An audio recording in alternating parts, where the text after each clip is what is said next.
Good morning guys. സമയം രാവിലെ 8:26. നമ്മളിപ്പോൾ നേരെ ശബരി പോയി അമ്മയെ കൊണ്ടാക്കിയിട്ട് ഇവിടെ നമ്മൾ കോളേജിൽ പോകും. അപ്പോൾ കുറച്ചിട്ട് വരാം. ഇപ്പം നമ്മൾ നേരെ ശബരിയിലാക്കി അമ്മയാക്കി നിൽക്കുന്ന പോവാ ഗൈസ്. നേരെ പോവാം. അപ്പോൾ ഗൈസ് വണ്ടി ലോക്ക് ചെയ്തു. നേരെ കോളേജിൽ വരാം. നല്ല മഴയായി. ക്യാമ്പിലൊക്കെ ഇരിക്കുകയാണ്. ഫുഡും കഴിച്ചു. അപ്പോൾ കുറച്ചിട്ട് വരാം. സമയം 11:50 ഗൈസ്. അപ്പോൾ കാണാണ്ടാവും.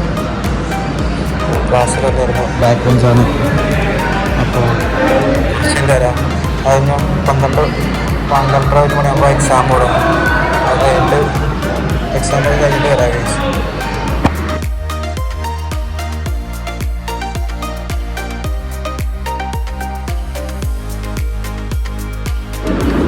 പരീക്ഷ ഉണ്ടാകാം ഗൈസ്. അപ്പോൾ കുറച്ചിട്ട് വരാം. മനസ്സിനെ പേടിപ്പിക്കാൻ പിടിച്ച ഗൈസ്. അങ്ങനെ സക്സസ്ഫുള്ളി വീട്ടിലെത്തി. അപ്പോൾ കുറച്ചായിട്ട് വരാം.